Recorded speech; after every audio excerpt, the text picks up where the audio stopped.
Good evening and welcome to The Bottom Line. News about your neighborhood and its condition. News that will allow you to make informed decisions. From downtown to Dover and everywhere in between, it's news that reaches the residents of Wilmington and Newcastle County.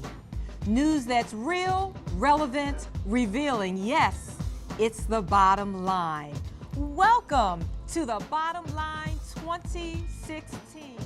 Let me be the first of the crew to wish you a very, very happy new year. The Bottom Line is about 4 months old, and we are just so grateful that you are joining us in this new year. We get excited when we hear feedback about what you're getting from the show and how much you're enjoying it. So keep that positive feedback coming. We really do listen, and we really do appreciate you and your suggestions. So it's a new year. It's the first week of the new year. Students are back to school. I know it's been a long, most of them had about 2 weeks off. So they're getting back in the swing of things in their classroom. So we hope that they enjoy and have the rest of their school year is just a wonderful, wonderful experience. We may even have a treat for you today and showcase a middle school student and some of the things that he's doing for a special class project. Stay tuned, you won't want to miss it. All right, so it's New Year's. People get excited about the new year until we talk about the dreaded R word.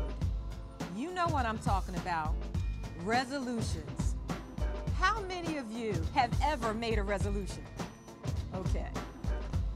Some of you made resolutions this year. So I want to share just a little bit about resolutions and put a little spin on it that'll make you think about them, hopefully a little differently. So, a resolution is defined as the act of resolving to do something, or it's the course of action decided upon, or simply put, firm determination. People think about the year that's gone by, and they think about what they want to do differently moving forward. In case you didn't know, the act of making resolutions has a long history that dates back to the Babylonians, to the Romans, and the medieval era. At the end of the Great Depression in 1939, it was estimated that 25% of American adults made resolutions. 40% is the statistic quoted for the beginning of the 21st century, which started in 2001. Many people make resolutions. The problem is most of them do not keep their resolutions. And most of the times that happens for one of four reasons. One, their resolution was unrealistic to start with. If you need to lose 100 pounds and you decide your resolution is going to do so, you're going to do that in 5 days, unrealistic. So that's a problem. The other thing is that sometimes people don't keep track of their progress. So that kind of helps them to fall off the wagon faster. Some people can't even remember the resolution that they made. So that's a problem in and of itself. And sometimes if you just make too many resolutions, it's just not productive at all. But I was reading something the other day that made me think differently about resolutions. And what they said I thought was just so powerful. And the comment was this, that if you make a resolution and think about your consequences of failing, then perhaps you'll be more likely to stay on course. So here's an example. If you make a resolution to stay within a budget and not go above your means in terms of spending, that's your resolution. Think about the consequences of failing. If you continue to overspend, that may mean that you file bankruptcy, or that you lose your home, or that you jack up your credit even further. That's an example. If you make a resolution that you need to get healthier, that's your resolution. The consequence of failing could be that you get heart disease, you have high blood pressure, you have a stroke, or something of that nature. So if you think about your New Year's resolution and attach to it realistic consequences, the chances that you will be successful are greater. So that's just something to think about, and hopefully you'll take that to heart. So, I am here. I'm one of your hosts, Nicole D. Surrett. Again, excited to be here for a new show and a new year. We have most of the crew here. Maybe for some of them it was just a little too cold outside, because if you haven't been out there, baby, it is cold outside.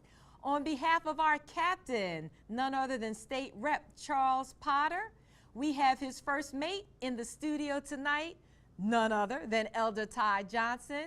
We have Miss Deneen White, we have Miss Brittany Michelle, and we have Mr. Shaquem Nottingham.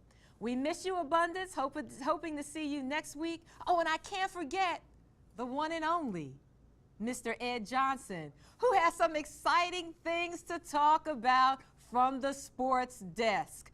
Thank you, Eagles, for making us look good in that last game yesterday. So he's going to talk about the coaching issues, and I know I was so shocked when that came across the airwaves. I don't want to spoil it. I know Ed has wonderful things to talk about, so I won't ruin his fun. But you won't want to miss one segment of the show. We're going to take a short break, and then we're coming back to Elder Ty in Studio C. Stay tuned. Hello, everybody, everywhere. Welcome back to what we call the bottom line. It's Monday, 2016. You better know it, baby. Can you say 2016? 2016. Holla! Hallelujah. Lord have mercy. I'm just so glad to be alive, and if nobody's told you they love you, I want to say I love you. Everybody here at the bottom line loves you.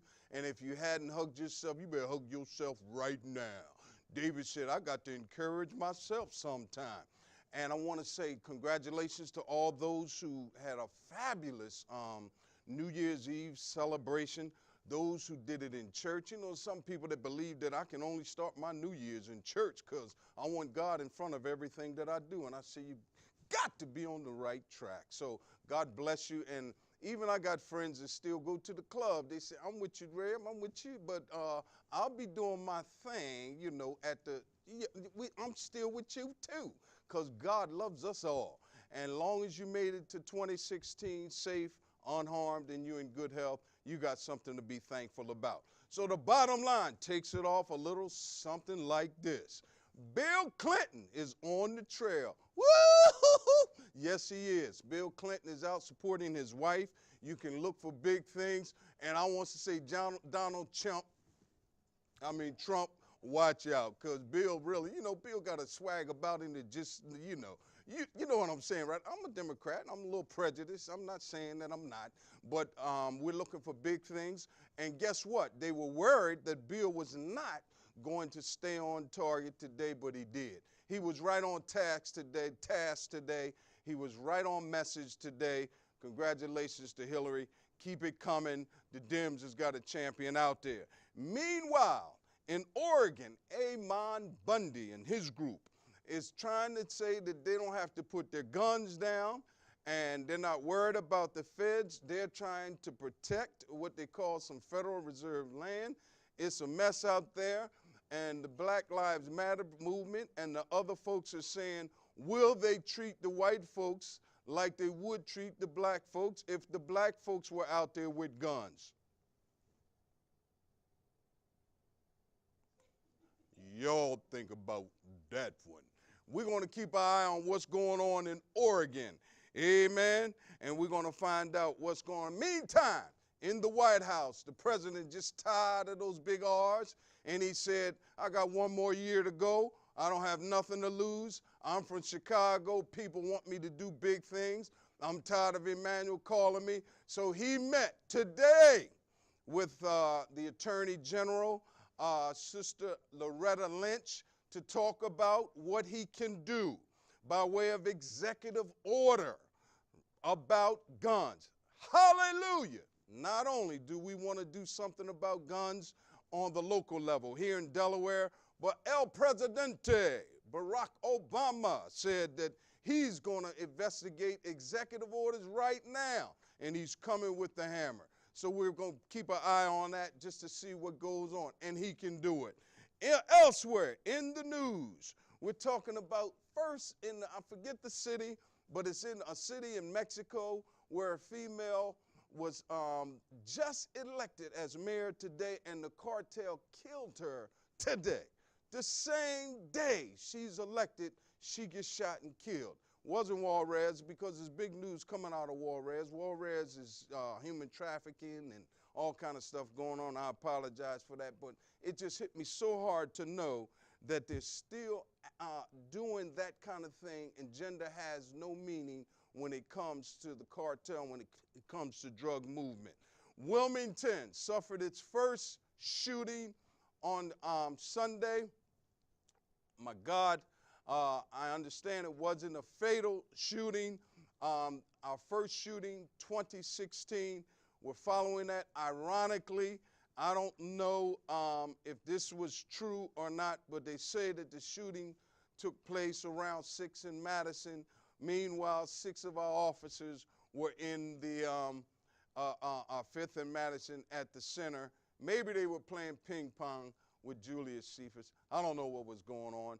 But all the more, we need patrol officers on our streets. We need to be talking, Mr. Mayor. We need to be talking, Bobby Cummings, police chief. We need to be talking about patrols. And the reason we need to be talking about patrol officers walking the streets is because up in Philadelphia just today, let me tell you what happens. Guy shows up with a gun. He goes to shoot and rob a couple of people. He shoots one in the hand, he runs. Police officer just happens to be walking the streets.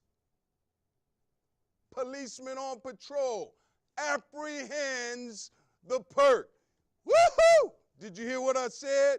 Perk caught because police officer was walking the beat. Wasn't like what we experience here, where our police officers are so used to the 911 call, I don't see them until pat, pat, pat, and then he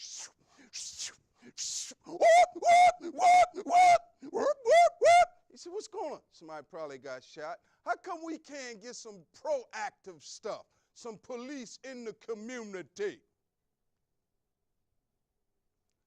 Moving right along. Just on the last note, I want to talk about the Eagles. And Ed's here, y'all. Ed is here. I want to talk. He calls it the Mean Nothing Bowl. The Mean Nothing Bowl. But EAGLES, back to the news. Back to the news. On a sadder note, DuPont let go 1,700 folks. And they've started to let go these folks today. 1,700 people. They're laying off folks, and they've started with the Chestnut Run plant, and my heart goes out to these folks. Just think about it. These are 1,700 folks who are going to lose their homes or got to give up their homes. If 500 of these folks just kind of stay around, right? These are 500 folks that's going to be in the job market. Who would you hire?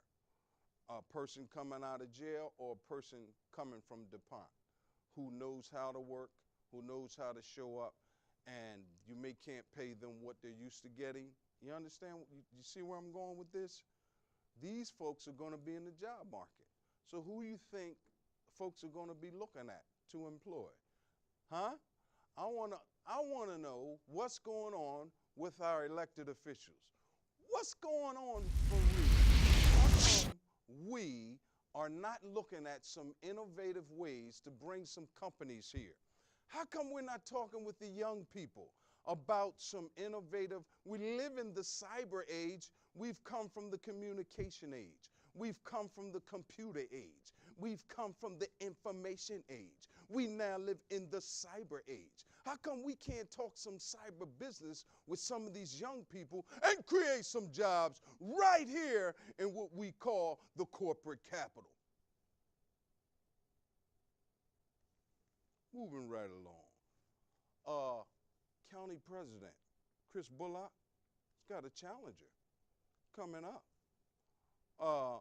Her name is Karen Hartley Nagel. All right, Reverend Doctor, County Council President. It's going to be a run for your money this time.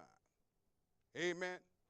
This is the bottom line. We'll be right back with that hot team over there. They got it coming at you. I'm the Elder Ty Johnson, God's ambassador to the streets, unbought, unbossed. I'm running the show tonight. Oh, Lord! I'm praying for the captain. He's a little under the weather. The Republican, Pastor Cal's not here. I'm just having a good time. Y'all praying for me? Y'all praying for me? We're coming right back on to Studio C right after this commercial break. Oh, Lord, they let me be in charge tonight. I'm in charge. Hello, everyone, and welcome back to The Bottom Line. Welcome back to our first show of 2016. I'm Brittany Michelle. I'm Shaquem. And I'm Deneen White. And we're here to just talk about a couple things, actually something that we just had on our minds lately, and then we're going to go to a nice interview with one of our co-hosts here. Okay. Okay, so Shaquem, do you want to start? Well, first, what we're going to do right now is just going to go I'm sorry, we're straight actually going to into do the interview first, yes. and then we're all going to come back for our highlight of the day. Yes. Okay. So, Miss Deneen. Yes. Yes. So something I've been what I really like about the crew is that we all seem to have our own business or certain in our ways, and you have multiple businesses. I do. So we're going to highlight a couple of them today. Okay. What businesses would you like to highlight today? What are your... Well, I'm an entrepreneur. Okay. And I'm a person who believes in multiple streams of income. You know, we just, in the last segment, talked about DuPont laying off 1,700 individuals. Yes. And at some point, you have to start thinking about a plan B. And so very early on, I started thinking about a plan B. I was at the tender age of 23 when I was working with a very prominent law office, real estate law office, Jonathan Taylor and Bill Ward. And so I started working with them. Actually, I was about 20 years old. And I was the receptionist, and then I was a post-closer and a processor, and I had every position in the place. I knew I didn't want to be a paralegal because I saw how stressed out they were. But I was, as a post-closer, I started processing the checks for real estate agents. I was doing disbursements. I was making sure that the last-minute bills got paid on the property that was being transferred. And at that very moment, I said, you know what? I can do this, right? If they're making this amount of money in this amount of time, I think this is something that I can do. And so at the age of 23, I signed up for the class at Keller Williams, and I took the test. I passed the test.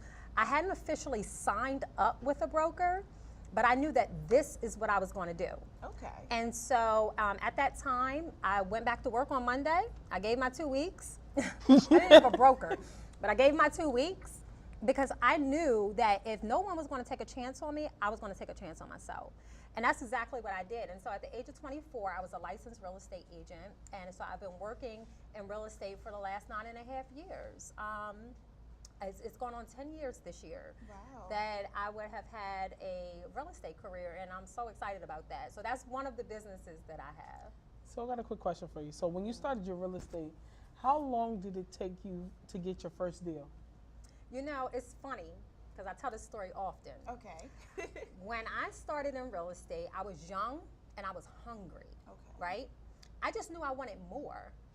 And the first thing that people told me when I got out there was, well, you know, take your time, you know, study, become an expert, you know, in the industry, you know, learn the market, but don't expect to close your first deal in the first year. You know, don't get discouraged. By year 2, you know, you'll close a few deals and things will start looking up. That's what I was told. My first year in real estate, I sold 17 houses. Wow. Yeah. I sold 17 houses my first year in real estate. Like I said, I was young and I was hungry, and I said, I'm gonna get my wings going down. Oh, you was balling. So they told you don't even expect to sell one in the first year, but you sold 17. That's exactly right. Like she said, she was hungry. Yeah, you know, and that makes a difference.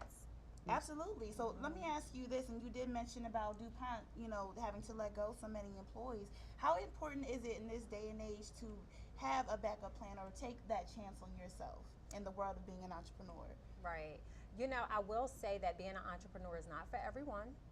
right? Because some people, it's just not for them, right? Some people don't like the fact that they have to live in this unsecure world, Right. you know, but the magic happens in the unknown. So sometimes you know, as an entrepreneur, we're risk takers naturally. You know, we'll take a chance on anything. And so I just believe that everyone should have a plan B. So everyone should have multiple streams of income. Diversification is key, you know, because you never know what tomorrow's going to bring. The only thing that your job promised you was the 2-week notice, 14 days. That was the only promise they made, right? You are replaceable. And just knowing that makes me even more scared than taking a chance, you know, and diving off into the unknown. Because at least you will be the one who had control over that, Right. not some company where you're just a number. And that's probably the issue that most entrepreneurs have, is that we like to stay in control of our own. Oh yes, I know Yeah. that. You know very well being an Exactly, entrepreneur. Yeah, exactly. absolutely. Well, let me ask you this, and we don't have to talk about all of them because you have so many. Every Uh-huh. time I talk to you, tell me about, oh, I do that too, oh, I do that too. What are some other businesses that you have, just so that if someone wants to contact you because they hear something that interests them, Right. you know, they'll know. Well, real estate is my number one, Okay. right? So if we want to call that like my 9 to 5, you Okay. know, it's funny because people ask me as a realtor, how much do realtors get paid? And I said, I don't know. I eat what I kill. You know, Wow. there is no paycheck. Right. So, you know, there is no weekly salary when it comes to this. But we would call that like my 9 to 5. Real Okay. estate is something that I work as a full-time job. Okay, that's primarily what I do. I sell houses. I work primarily with investors, but I do help buyers and sellers in the traditional sense as well. But investors, that's just my niche, is dealing with investors. So that's my main business, but I'm also a certified travel agent. Okay. Okay, so I'm a dolphin. I believe in having a good time. You know, what's the point in working, you know, to the bones and not being able to enjoy enjoy life? it. Yes. Exactly. Work hard to play hard. Right. And it's such a sexy conversation. It's so easy to have a conversation with people about travel and going somewhere. People are always dreaming about where they want to be, right? Dubai. Right. Most people are having like this affair on their job. They're at their job, but they really hate it, and they're dreaming about where they really want to be. Yes. And that's me. Yes. That's me. I'm Yes. on Expedia all the time. Like, oh, I could just go here. Yes. Right. And I'm the person who makes that possible.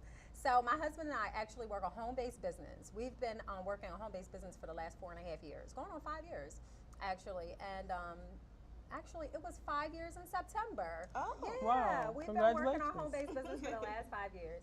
And so we're certified travel agents, and we help people to travel around the world, to see the world at affordable costs. So the great thing about us is that we're brokers. We're like brokers, I should say, where we have access to all of your major vendors.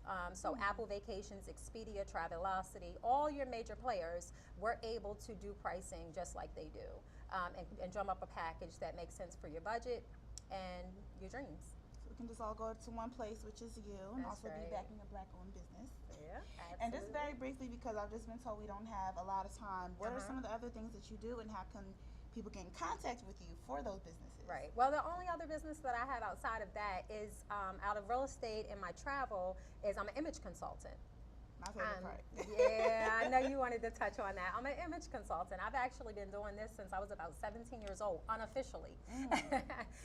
So I've always done makeup, and I'm doing hair. I kind of made extra cash trying to get through college, right? So I've always done it, but I just officially, you know, I just made it official in these last few years, where I've been working with local artists, helping them with their image, doing personal shopping. I actually do wardrobe organization, so I'll come to your home and I'll help organize your wardrobe and make it make sense so that you can actually start putting looks together that Wow. fit you personally and professionally and even spiritually when you're at church, you know, looking good at church. So, so yeah, that's my third business, and it's called Whitney Lene, and it's a business that I run with my six-year-old daughter. That's so cute. Awesome. Yeah. I Nice. love that. Yeah. All right. So if anyone wants to get in contact with her, they will contact you at? Yeah, they can contact me directly at 302-981-2709. You can also reach me on email at DeneenLWhite@kw.com, and that's DENEENL White like the color at KW.com. Awesome. Well, thank you so much for that, Deneen. And we're about to go to a commercial break, and we'll go back over to our other interview. Thanks so much for joining us. I hope that you are enjoying tonight's edition of The Bottom Line. I told you it was going to be great, and hopefully I haven't disappointed you. So before we're going to flip the script a little bit, I just want to make an announcement.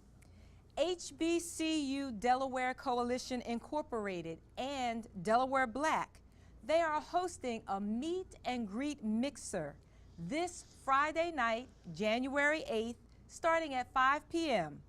Join them at Timothy's Restaurant on the waterfront. Celebrate your college or your business, and they'd like you to wear your college gear as well. If you need more information, contact Mr. Stephen Washington. His number is 302-602-5149. They are trying to unite Wilmington by celebrating colleges, businesses, and organizations. So if you are looking for something to do, again, this Friday night, 5 o'clock, Timothy's on the waterfront, be there and support what's going on with HBCU Delaware in conjunction with Delaware Black. So, I have a special treat for you this evening. And we do a lot of interviewing, but I got a phone call the other day by a young man who wanted to interview me. So he came to the studio a little earlier and we did this interview, and I said, you know what? How would you like to be a guest on The Bottom Line? And so after we kind of picked him up off the floor, he agreed because he was surprised. But I'd like to introduce you to one of Wilmington's fine young men, and his name is Mr. Lee Pierce. Lee, welcome to The Bottom Line. Hi, Nicole. So my name is Lee Pierce, and I'm 11 years old, and I go to Tally Middle School. And this is my interview project, and I'm only going to ask a few of the questions. So. Well, have at it. Do your thing. So here's number one. Describe the type of cancer that you had. So how about, before I answer that, how about if you tell them the topic of your interview so they understand why you're asking me those questions? Okay, so the topic of my interview is to ask people how their rule to live by is and how they overcame challenges. So I'm interviewing Miss Nicole Surratt because one of her challenges was a type of cancer. So this is how the interview is. Great, there we go. All right, can you ask it again? Okay, so number one, describe the type of cancer that you had. So I was diagnosed with breast cancer, and in June of this year, I'll be celebrating my 5th cancerversary. I am so excited about that. And initially, I was diagnosed at a stage 0 breast cancer, and there are only 5 stages of breast cancer: 0, 1, 2, 3, 4. And after I had my first surgery, it was determined that the cancer spread beyond what the initial test revealed, and I moved from a stage 0 breast cancer to a stage 3C. So it was an aggressive type of cancer which would require aggressive treatment. Yes, that sounds really aggressive. So my next question is, how did you feel when you found out you had breast cancer? To be quite honest with you, Lee, I never asked God why, because I knew that there was going to be purpose in my diagnosis. The question I asked him instead was, what was I to learn from this experience? And there were a whole lot of tears, and I think that's just to be expected because me getting a diagnosis was very much a shock. The things that you need to do to take care of yourself to prevent getting ill and getting a cancer diagnosis, I was doing all of those things. I never drank, I never smoked, I exercised regularly, I ate properly, so cancer was very much a surprise, but I knew that God had a bigger purpose than what I could see at the time. Yes, that would be a surprise to me too. So my next question is, what advice would you give to others overcoming the challenges that you have with facing breast cancer? What advice would I give others? I guess the first thing I would say to them is, I'm not sure that we necessarily overcome cancer, or in my particular situation, breast cancer, but every day that I get up, I make a decision that I'm going to put on my pink boxing gloves and I'm going to fight breast cancer. After you finish your treatment, whether it's surgery, chemotherapy, and or radiation, you still have to continue to take care of yourself to reduce your risk of recurrence. And that's what I share in my message of health and wellness as an inspirational speaker. So one, if you have a breast cancer diagnosis, make up your mind each and every day to keep fighting and do the things that are required of you so that you reduce your risk of recurrence, because the ultimate goal is living. Yeah. And my final question is, our current unit is called Rules to Live By. These are the people's personal models or philosophy on life. What is your rule to live by? May I give you two models? Yes. Okay, great, great, great. The first thing is that during my treatment, I coined a phrase that was really, really helpful to me. And that phrase is, every day is a good day, some are just better than others. So when I would go to the Cancer Treatment Centers of America in Philadelphia and I didn't feel like getting my chemo treatment, I didn't feel like taking the prescription medication and or the supplements, I could see other people who were there for their chemo treatments. But the difference was, Lee, that some of them were hooked up to oxygen tanks. Some of them were in wheelchairs. So as bad as I felt, I saw that other people had a harder challenge than I did. So when I could remind myself that it's still a good day, that just helped me move forward. And the other thing I'll just have to relate to scripture, and the scripture that kept me focused was Romans 8:28. And we know that all things work together for good to those who love God, to those who are the called according to his purpose. And what I've learned during my journey, Lee, is that cancer is part of my all things. Cancer is part of my purpose. People who've seen me on Channel 28, they know that I used to have long hair. Long hair is gone. My taste buds are shot. My immune system is weakened. But of all the things that cancer can do, cancer can't kill my purpose. So, Lee, I am really honored that you asked me to be a part of your project. And I think you did an excellent job on live TV. So thank you so much. And we are going to go over to the sports desk. It is hot, hot, hot with Mr. Ed. Take it away. Good afternoon, everybody. Good evening. And first of all, I want to say, I want to give a shout out to my good friends down at the WSF Bank branch downtown in Wilmington, down on Washington Street. Also, Mr. Hankins and his wife Kay, who's my best friend at Dart. He's the #1 man. And I want to start off the show tonight with a sad note. In Scottsdale, Arizona, Meadowlark Lemon, the crown prince of basketball, brainstorming Harlem Globetrotters, whose blend of hook shots and humor brought joy to millions of fans around the world, has died. He died last Sunday. He was 83 years old. And I want to say that I watched Mr. Lemon perform many, many times, and this guy was just an amazing, amazing performer. Our hearts and prayers go out to Mr. Lemon and his family. Lemon played for the Globetrotters during the team's heyday from the mid-1950s to the late 1970s. He was known as the crown prince of basketball, and he averaged 325 games per year during his prime. This guy was just truly amazing, and our hearts and prayers go out to Mr. Lemon and his entire family. Moving on to tennis. Serena Williams will embark on another season in which she will try to become the all-time leader in Grand Slam tournaments this year. I think she will accomplish this by winning 3 of the 4 majors this season. She has 22 now and needs 3 more to become the all-time leader. Good luck, Serena. We're with you. Going over to baseball. The New York Yankees have acquired Aroldis Chapman from the Cincinnati Reds. They are now going to have 3 of the best closers in the game.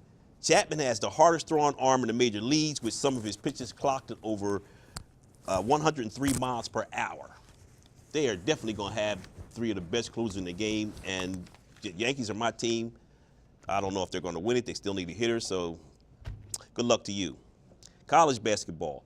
Michigan State is still the #1 team in the country, despite losing last week. The season should be very interesting. It's going to be very interesting because a lot of teams are getting upset. Pro basketball, the Sixers are still very bad. The Golden State Warriors are still very good. The Warriors won 2 games last week without Steph Curry. He sat out with a thigh injury. They're still going to be hard to beat coming down the stretch. Now I want to talk about pro football. Chip Kelly got fired last week, and I think that it was well-deserved because I don't know anybody. I said this over and over again before when the season started, that I don't know anybody that changed their quarterback, their running back, some of their offensive linemen, some of their defensive linemen, and their running back, and your wide receivers. I don't know any team that has done that and has been very successful during the next upcoming season. That was just a recipe for disaster. Getting rid of Deshaun Jackson was first, and then, all the other players you got rid of, Shady McCoy, let Macklin go, and he didn't get anything for these guys in exchange, any like players. I thought that was very bad of him, and he should have been fired because he forgot about player loyalty, and that's what it's all about. The players stopped playing for him. I thought that Washington wasn't as good as the Eagles. They should have beat them, but they just didn't play well. A lot of games that you went to this year to see the Eagles play, they played lackluster. There's no way in the world she got beat 45-17 by Tampa Bay and Detroit. That's just unheard of. All right, the NFL playoffs are now set. This weekend coming, the Seattle Seahawks are at the Minnesota Vikings. The Green Bay Packers are at the Washington Redskins in the NFC. In the AFC, the Kansas City Chiefs will be at the Houston Texans, and the Pittsburgh Steelers will be at the Cincinnati Bengals to round out those 4 playoff games. My picks for this week: I think Seattle is going to upset the Vikings. I think Green Bay will upset the Washington Redskins. I think the Houston Texans will upset the Chiefs. And Pittsburgh Steelers will take out the Cincinnati Bengals because the Bengals haven't had a winning playoff game yet since Dalton, the quarterback, came to light. The NFC, Carolina Panthers and the Arizona Cardinals have a first-round bye. If Cam Newton doesn't get the MVP of the league, there's something wrong with this pitcher. He's led his team to the best record in the NFL and a first-round bye, and this guy is just truly, truly amazing. The AFC, Denver Broncos and the New England Patriots, the 1 and 2 seeds, will have a first-round bye. Tiger Woods turns 40 this week. Turned 40 last week. Hopefully he'll have a good season. And the Flyers are fighting for a playoff berth. That's it for sports.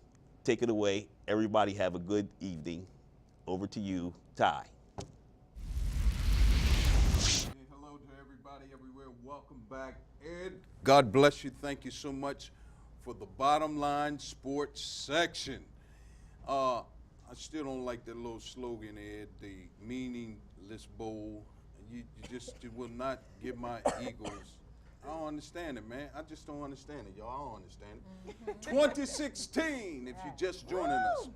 In the absence of State Rep Potter, State Rep, we want you to get well soon. We're praying for you. We love you. Thank you for the opportunity once again to come before everybody everywhere this New Year's.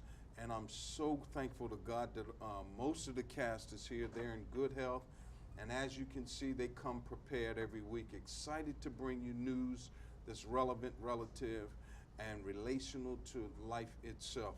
Talking about New Year's, what did you all kind of do New Year's? Go ahead. I brought in New Year's at church. Me too. And I was so glad I did. What church? I go to New Pentecostal United Holy Church on 8th and Monroe, where the pastor is Reverend Dr. Albert Holden. Yes. Okay. It's the church I was raised in. Really? Yeah, that's my family's church. Wonderful, wonderful, wonderful. How the Turners? A lot of Turners over there. Yes. Church. Yeah. Church too? Which one were you at? Newmont Olive Baptist Church. What's the that's my pastor's husband's name? Pastor Lavina J. Smith. Lord have mercy. He says she's working it in, do she? Lord have mercy. I'm going to smile, no comment. All right. Lordy. Say she be getting it in. Yes, You guys are making me feel bad. I unfortunately didn't go to church for New Year's. Did you go to the club? not necessarily the club. My boyfriend took me to a party, a loft party in Philly. So I Nice. did like being able to go and see everyone so dressed I'm up. old school, man. What's a had loft gowns party? on. Well, you know, Break a it loft. down. I'm old school, man. What is a loft party? A loft is like a big. It's a big flat in a building, usually like an industrial type of building, Okay. and they dress it up for different things. Ooh, so Lord. one day it could be a art show, or another day it could be a Ooh, party with that the sounds bar, exciting, though. which is what it It was. It sounds exciting. And I really liked seeing people, especially us, you know, dressed up in gowns and suits. We were just dressed to the nines, Yes. and the music was good, and it was just Who a nice who was vibe. playing the music? Do you remember? I don't know who the Was DJ it was. DJ? Get it in? Was it? I don't know who the DJ It was. wasn't Doc B. No, it wasn't. It wasn't Doc B. It wasn't anyone who you would consider to be known, but he did. He He did a good job. Wonderful. He did wonderful. a good job. Wonderful. And I had a good time. That's how I brought in the new year, just Wonderful. surrounded by some positivity and some good music.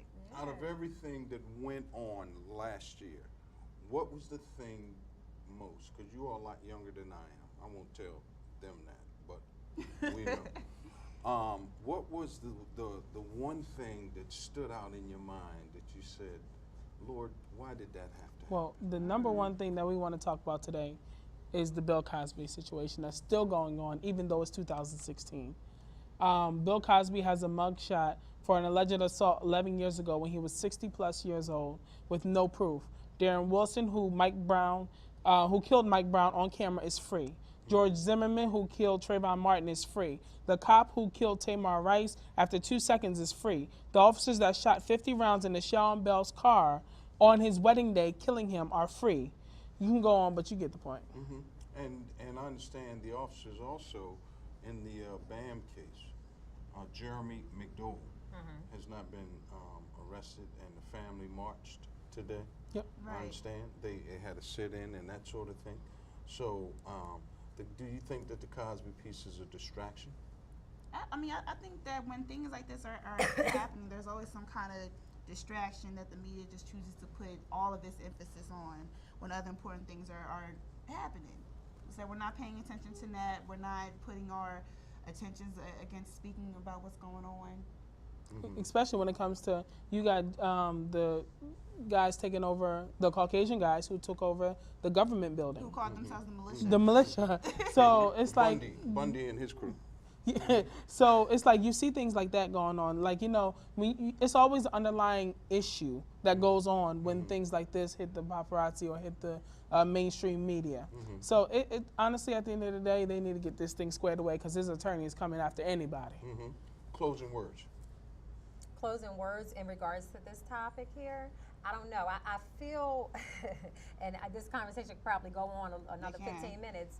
I just feel that, you know, there's so many ways to view the situation. You know, when you talk about Black Lives Matter and Bill Cosby and so many other issues that we give so much attention to, you know, or the protest, the march, it all in some form or fashion can be interpreted as a disruption or a distraction. You know, so. Closing thoughts. Well, I just think that 2015 was still a wonderful year. There's so much that we can learn and grow from that we experienced in 2015. 2016 has so many promises. I know that we've all been focused on what the new year has to bring, right, and not what 2015 brought us. Yes. So, Right. So I guess we're all just hoping for progression this year compared to last year. Yeah. God is still in control. You've heard it. I'm God's ambassador to the streets for the State Rep Potter, Charles Potter, who isn't here tonight. All of the gang. From the bottom line, we want to say Happy New Year. Enjoy your new year. Have a safe one. And we'll see you same time next Monday night right here on the what? The bottom line. The bottom line.